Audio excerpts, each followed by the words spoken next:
जी नमस्कार साथियों, स्वागत है आपका हमारे YouTube channel concept with Shashi में। तो आइए आज के इस वीडियो में हम आंग्ल मैसूर युद्ध पढ़ेंगे। तो आइए वीडियो को हम शुरू करते हैं। तो सबसे पहले जो मैसूर था, तो मैसूर का हम मानचित्र आपको दिखा दें कि आखिर वो था कहाँ पे। तो इसके लिए हम सबसे पहले आते हैं यहाँ पे। ये हमारा भारत का तत्कालीन मानचित्र हो गया। तो उस समय जो मैसूर था वो ये क्षेत्र था, ये जो था मैसूर था। नीचे जो आएगा ये त्रावणकोर था, ये जो है त्रावणकोर है। इसके बगल में इधर कर्नाटक है, क्योंकि कर्नाटक आज इधर है, आज जो है पश्चिमी तट के सहारे कर्नाटक है। लेकिन तत्कालीन यानी कि आज़ादी के पहले जो कर्नाटक था वो पूर्वी तट पर हुआ करता था। और बीच में ये जो है ये अर्काट है, यानी कि कर्नाटक की जो राजधानी है वो अर्काट यहाँ पे है। ये जो मद्रास है उस समय तत्कालीन अंग्रेज़ों की व्यापारिक कोठी, सबसे महत्वपूर्ण व्यापारिक कोठियों में से एक कोठी था।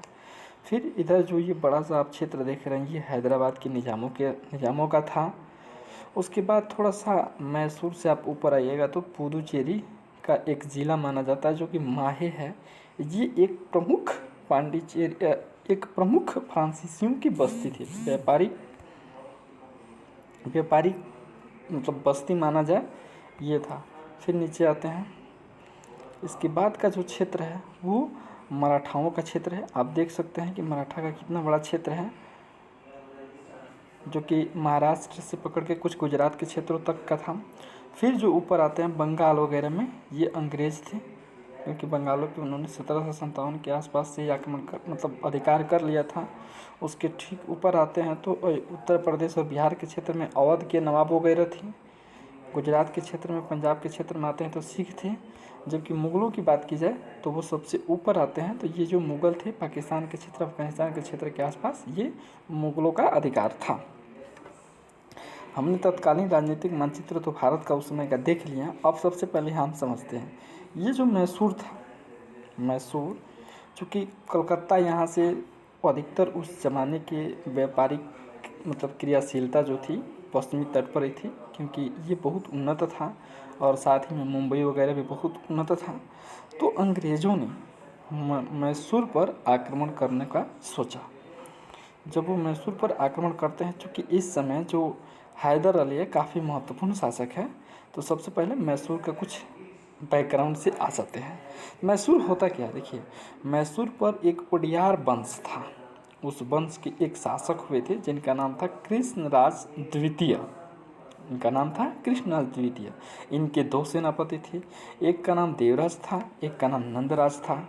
जो देवराज था वो सेनापति था, जबकि राजस्व प्रधान था नंदराज।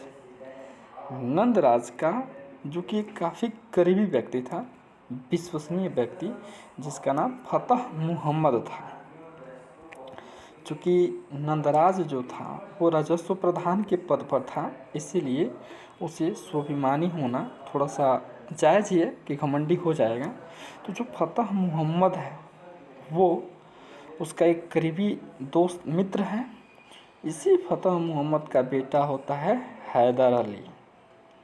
होता क्या है, कालांतर में आगे चल कर के हैदर अली को डिंडीगुल का फौजदार बना दिया जाता है। जैसे ये फौजदार बनता है उसके बाद दिन प्रतिदिन नंदराज की जो अत्याचार है वो बढ़ते जाता है। उस समय जो कृष्णराज द्वितीय थे उनकी पत्नी का नाम था राजमाता, उनकी पत्नी का नाम था राजमाता। फिर क्या होता है, जब नंदराज अधिक अत्याचार करने लगता है तो फिर राजमाता के आदेश पर 1761 में हैदर ने नंदराज को हरा करके राजस्व प्रधान का पद खुद अपने हाथों में ले लिया और वह राजस्व प्रधान बन जाता है। फिर तब तक दुर्भाग्य से 1766 में कृष्णराज जो द्वितीय हैं उनकी मृत्यु हो जाती है। उसके बाद चूँकि और कोई योग्य नहीं रहता है, इसीलिए जो हैदर अली है अपने आप को मैसूर का सुल्तान घोषित करता है। यानी कि 1766 में हम देख रहे हैं कि जो हैदर अली है वो शासक बन गया। अब क्या होता है, फिर आंग्ल मैसूर युद्ध देखेंगे, जो कि 1767 में ठीक एक साल के बाद ही 1767 में आंग्ल मैसूर युद्ध शुरू हो जाता है, जो कि 69 में ख़त्म होता है। अब कैसे होता है उसके बारे में आते हैं। जैसे कि हमने नीचे मानचित्र में देख लिया था, ये जो अंग्रेज थे, चूँकि सर्वाधिक व्यापार पश्चिमी तट के सहारे होता था, तो इनके दिमाग में चूँकि त्रावणकोर जो है ये अंग्रेजों का ही अधिकार में है। तो अंग्रेज़ों ने सोचा कि यदि हम मैसूर पे अधिकार कर लेते हैं तो हमको व्यापारिक मुनाफा ज़्यादा होगा, इसीलिए अंग्रेज़ों ने इस पर आक्रमण करने की योजना बनाई। चूँकि तत्कालीन समय में मैसूर काफ़ी शक्तिशाली राज्य था, इसीलिए उसको जीत पाना असंभव था। फिर अंग्रेज़ों ने हैदराबाद के निज़ाम और मराठा और अंग्रेज़ों ने तीनों मिलकर के त्रिकूट का निर्माण किया। जैसे आप यहाँ देख सकते हैं, अंग्रेज़ प्लस मराठा प्लस हैदराबाद, और तीनों को संयुक्त रूप से मिला करके एक त्रिकूट का निर्माण किया और मैसूर पर आक्रमण करने की योजना बनाई। लेकिन हैदर भी काफ़ी सूझबूझ का परिचय दिया और हैदर ने मराठा और हैदराबाद के निज़ाम को युद्ध से अलग कर दिया अपनी कूटनीति के माध्यम से। फिर अकेले अंग्रेज बच गए और अंग्रेज़ों ने जब मैसूर पर आक्रमण किया, फिर हैदर अली ने उनको हरा दिया और इसमें अंग्रेज़ों की ज़बरदस्त हार हुई। फलस्वरूप अंग्रेज जो थे 1769 में मद्रास की संधि किए। चूँकि ये मद्रास जो था अंग्रेज़ों का एक प्रसिद्ध व्यापारिक कोठी थी, तो मैसूर ये हैदर अली जो था वो मद्रास को भी अपने कब्जे में ले लिया। फलस्वरूप जो अंग्रेज़ थे उन्होंने मद्रास की संधि की 1769 में, और मद्रास की संधि की और इस जो प्रथम आंग्ल मैसूर युद्ध है वो ख़त्म हुआ। फिर क्या हुआ, इस समझौते के तहत ये कहा गया कि आज के बाद अन्य कोई बाहरी आक्रमण करेगा तो हम एक दूसरे की रक्षा करेंगे, तथा जो दोनों एक दूसरे के क्षेत्र को जीते थे वापस कर दिया गया। ये तो पहला ख़त्म हो गया जो कि 1767 में चालू हुआ, 1769 में मद्रास की संधि के साथ ख़त्म हो गया। अब हम द्वितीय आंग्ल मैसूर युद्ध के बारे में आते हैं। जो द्वितीय आंग्ल मैसूर युद्ध है वो 1780 में शुरू हुआ, 1784 में ख़त्म हुआ। अब फिर आते हैं कि आखिर इसका कारण क्या था, ये शुरू क्यों हुआ। तो कारण ये था कि अमेरिकी क्रांति जो हुई थी 1776 में, यानी कि अमेरिका भी तो अंग्रेज़ों के कब्ज़े में था। तो अमेरिकी क्रांति जब 1776 में हुई तो फ्रांस ने उसका समर्थन किया और इंग्लैंड के विरुद्ध अमेरिका का साथ देना चाहा। फिर क्या था, अंग्रेज़ों को ये बात बुरी लगी, और जो यहाँ आप देख सकते हैं माहे जो कि फ्रांसीसी बस्ती थी और फ्रांसीसियों से हैदर अली की काफ़ी अच्छी मित्रता थी, तो अंग्रेज़ों ने माहे पर आक्रमण कर दिया और माहे पर आक्रमण करके उसको अपने अधिकार में ले लिया। फिर हैदर को काफ़ी बुरा लगा कि ऐसा नहीं करना चाहिए था, क्योंकि जो फ्रांसीसी थे उसके मित्र थे। फिर क्या होता है, इसको गुस्सा आता है। 1779 में फ्रांसीसी बस्ती माहे पर अंग्रेजी आक्रमण कर देते हैं अंग्रेज और उसको अपने अधिकार में मिला लेते हैं। फिर 1780 में गुस्सा होता है हैदर अली और आक्रमण कर देता है, तथा अरकाट पर, जो कि कर्नाटक की तत्कालीन राजधानी थी, उस पर हैदर अली अधिकार कर लेता है। जैसे ही वो अधिकार कर लेता है फिर अंग्रेज़ों को गुस्सा आता है और आयरकुट के नेतृत्व में बंगाल वगैरह से सेना बुलाई जाती है, जिसमें हैदर अली की हार होती है। और जो 1781 का युद्ध होता है इसे ही पोर्टलोवा का युद्ध कहते हैं। बहुत इंपॉर्टेंट क्वेश्चन है, कई बार एग्जाम में पूछ लिया गया पोर्टलोवा का युद्ध कब हुआ था तो और किन के बीच हुआ था। तो सबको तो बता दें कि आयरकुट व हैदर अली के बीच होता है, 1781 में होता है। इसमें हैदर अली की हार होती है, क्योंकि हैदर अली दक्षिण भारत का एकमात्र शासक था जिसने अंग्रेज़ों को हराया था। इस बात से उसे काफ़ी सदमा लगती है और इस सदमे को वो बर्दाश्त नहीं कर पाता है। फलस्वरूप इस युद्ध में ही इसकी मृत्यु हो जाती है, युद्ध के दौरान मृत्यु हो जाती है। इसके बाद इस युद्ध का नेतृत्व उसका बेटा टीपू सुल्तान के हाथों में आ जाती है और टीपू सुल्तान इसका नेतृत्व करता है। चूँकि प्रथम ऐसा ये दक्षिण भारतीय शासक हुआ जिसने उस समय रॉकेट का प्रयोग किया, और ये जो रॉकेट लिया हुआ था ये फ्रांसीसियों के सहयोग से लिया हुआ था और लकड़ी का बना हुआ था। उस समय क्या हुआ, जो मद्रास का गवर्नर मैककर्टनी था, यहाँ आप देख सकते हैं कि मद्रास के गवर्नर मैककर्टनी के कहने पर हेस्टिंग्स जो है वो संधि कर लेता है। अब ये संधि क्यों होता है हम आपको बता दें। यहाँ आप देख सकते हैं मानचित्र में कि ये जो मैसूर है यहाँ वो खुद रहा है, और यहाँ देख रहे हैं कि मद्रास है। चूँकि इन सब के पास रॉकेट है, तो जो यहाँ का अभी तत्कालीन गवर्नर है मर्कायट करके, तो उसको लगा कि अगर ये जो भी रॉकेट वगैरह चला रहा है तो इससे हमको हानि हो सकता है। और यहाँ अंग्रेज़ जो थे वो बंगाल में, वारन हेस्टिंग्स तो यहाँ था, तो इसीलिए इसने रिक्वेस्ट किया जा कर के वारन हेस्टिंग्स के कि आप इस युद्ध को रोक दीजिए क्योंकि हमें भी हानि हो सकती है। इस बात से यहाँ हम देख सकते हैं कि इस बात से जो मैकर्टनी था, मैकर्टी के कहने पर हेस्टिंग्स जो है संधि कर लेता है, और ये जो संधि होती है 1784 में होती है, जिसे मैंगलोर की संधि कहा जाता है। यानी कि जो द्वितीय कर्नाटक युद्ध जो है, जो कि 1780 में शुरू होती है, 84 में ख़त्म होती है, 1784 में मैंगलोर की संधि के साथ ये युद्ध ख़त्म हो जाती है। अब हम फिर आते हैं द्वितीय आंग्ल मैसूर युद्ध। ये जो युद्ध था 1790 में शुरू हुआ, 1792 में ख़त्म हुआ। सबसे पहले हम इसके कारण पर विचार करेंगे कि आखिर ये युद्ध क्यों हुआ। 1790 में उस समय तत्कालीन बंगाल का गवर्नर लॉर्ड कॉर्नवालिस था। तो कॉर्नवालिस ने अपने मित्र शासकों की सूची जारी की, जिस सूची में टीपू सुल्तान का नाम नहीं था। इस बात से थोड़ी सी टीपू सुल्तान भी क्रोधित हुआ कि क्या बात है कि भाई मेरा नाम नहीं है। फिर क्या हुआ, और एक और इसका भी कारण था, क्योंकि टीपू सुल्तान का फ्रांसीसियों से घनिष्ठता था, क्योंकि अधिकतर सभी युद्धों में फ्रांसीसी उसकी मदद कर रहे थे तथा उन्नत किस्म के जो भी लड़ने के युद्ध के जो सामान हैं, जैसे कि रॉकेट और बारूद वगैरह का प्रबंध करवा रहे थे।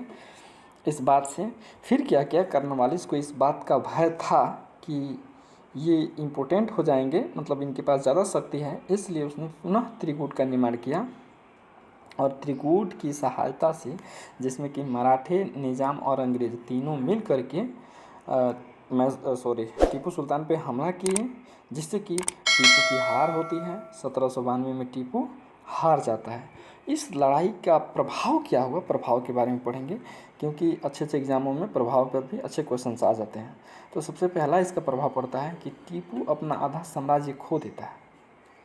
इस लड़ाई के बाद टीपू अपना आधा साम्राज्य खो देता है।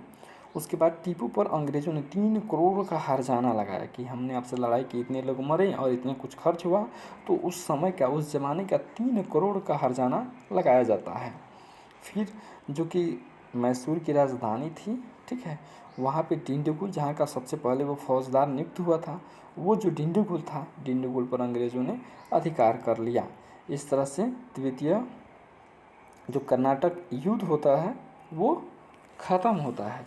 अब तीसरा कर्नाटक युद्ध के बाद अब हम आते हैं चतुर्थ कर्नाटक युद्ध, जो कि 1799 में हुआ था। अब देखिए क्या होता है, 1798 में जब वेलेस्ली आया था, जिसने सहायक संधि का सूत्रपात किया था, इसने सभी देशीय शासकों से सहायक संधि पर हस्ताक्षर करवाने की योजना बनाई थी, ताकि संपूर्ण भारत पर एक छत्र शासन स्थापित किया जा सके। तो उस समय क्या हुआ था, 1798 में वेलेस्ली उस समय गवर्नर था। वेलेस्ली का जो सहायक संधि था उस पर टीपू सुल्तान ने हस्ताक्षर नहीं किया। इस बात से क्रोधित होकर के वेलेस्ली जो था वो आक्रमण करता है 1799 में, और 1799 में टीपू सुल्तान की युद्ध में हार हो जाती है और उसकी मृत्यु भी हो जाती है। फिर अंग्रेज़ जो है वो मैसूर में, जहाँ का वंश अड़यार वंश था, जहाँ के कृष्णराज द्वितीय से हमने कहानी शुरू की थी, उसके 2 सेनापति थे। सेनापति का मित्र फतह अली था, जिसका बेटा हैदर अली हुआ। फिर हैदर अली का बेटा जो हुआ टीपू सुल्तान आ रहा था। पुनः टीपू सुल्तान के बाद जैसे कि हैदर की भी मृत्यु हो जाती है द्वितीय आंग्ल मैसूर युद्ध में, जिसमें कि मैंगलोर की संधि होती है। चतुर्थ आते आते 1799 में टीपू सुल्तान की भी मृत्यु हो जाती है। उसके बाद उसी वंश का एक लड़का होता है जिसका नाम कृष्णराज रहेगा। वो कृष्णराज द्वितीय था जो कि शासक था, लेकिन ये कृष्णराज नाम का एक 3 वर्ष का लड़का होता है। अंग्रेज़ों ने इसी जो मैसूर का शासक बनाते हैं और उससे अंगूठा, मतलब जो होता है, पहले अगर आदमी अशिक्षित हो तो अंगूठा लिया जाता था। पुनः अंग्रेज़ों ने उस बालक से सहायक संधि पर अंगूठा लगवा लेते हैं और इस तरह से वे संपूर्ण मैसूर को हड़प जाने में सक्षम हो जाते हैं। इन सभी चारों लड़ाइयों के प्रमुख महत्वपूर्ण बिंदुओं को एक नज़र में एक छोटे से संक्षेपण में हम समझते हैं और जहाँ से क्वेश्चन बनने के बहुत ज़्यादा चांस रहते हैं। तो सबसे पहले एक यहाँ हम देख सकते हैं, तो यहाँ पे सबसे पहले है कि जो प्रथम आंग्ल युद्ध हुआ था वो कब से कब हुआ था, तो वो जो हुआ था 1767 से 69 में हुआ था। ठीक है, 1767 में शुरू हुआ था, 69 में संधि हुआ था। ठीक है, अब उस समय जो था वो बंगाल का गवर्नर कौन था, बहुत बार क्वेश्चन ऐसा पूछ लिया जाता है, ये बहुत इंपॉर्टेंट है। तो जो उस समय गवर्नर था लॉर्ड वेरेलस्ट थे। ठीक, उसके बाद से आखिर जो प्रथम आंग्ल मैसूर युद्ध हुआ था कौन से संधि के साथ और कब हुई, तो वो जो संधि हुई थी मद्रास की संधि हुई थी जो कि 1769 में हुई थी। ठीक, उसके बाद से आखिर इसका प्रमुख महत्वपूर्ण बिंदु क्या रहा, तो इस बिंदु में हैदर अली जीतता है और हैदर अली जीतने के बाद वो एक ऐसा बात आती है कि दक्षिण भारत का प्रथम कोई ऐसा शासक, ऐसे उत्तर भारत में तो बहुत लोग हरा चुके हैं, लेकिन दक्षिण भारत का एकमात्र शासक और प्रथम शासक जिसने अंग्रेज़ों को हराया है वो हैदर अली होता है। फिर द्वितीय शुरू होता है 1780 में जो कि 84 तक चलता है। उस समय जो बंगाल के गवर्नर वारन हेस्टिंग्स थे और दूसरा जो युद्ध होता है 1784 में मैंगलोर की संधि के साथ ख़त्म हो जाता है। और इस युद्ध की सबसे बड़ी उपलब्धि देखा जाए तो वो है हैदर की मृत्यु। उसके बाद आते हैं तृतीय आंग्ल मैसूर युद्ध। जो तृतीय आंग्ल मैसूर युद्ध है 1790 में शुरू होता है, 92 में ख़त्म होता है। यदि उस समय बंगाल के गवर्नर की बात की जाए तो लॉर्ड कॉर्नवालिस रहता है और जो श्रीरंगपट्टनम है, श्रीरंगपट्टनम की संधि के द्वारा तृतीय आंग्ल मैसूर युद्ध खत्म होता है। और इसी युद्ध के दौरान टीपू सुल्तान को काफ़ी बड़ी क्षति होती है, उसे अपना आधा साम्राज्य खोना पड़ता है, 3 करोड़ का जुर्माना लगता है, अंग्रेज़ों के द्वारा डिंडीगुल पर अधिकार कर लिए जाते हैं। पुनः जब चतुर्थ आंग्ल मैसूर युद्ध की बात आती है तो जो कि 1799 में हुई थी, उस समय वेलेस्ली था गवर्नर और उसका जो अंत हुआ वो एक तरह से समझिए कि उसमें टीपू सुल्तान की मृत्यु भी हो जाती है और सहायक संधि भी हो जाती है उसमें, और सहायक संधि के साथ वो युद्ध खत्म हो जाता है। तो आज के लिए बस इतना ही, अब मिलेंगे हम अगले किसी टॉपिक पे, तब तक के लिए धन्यवाद।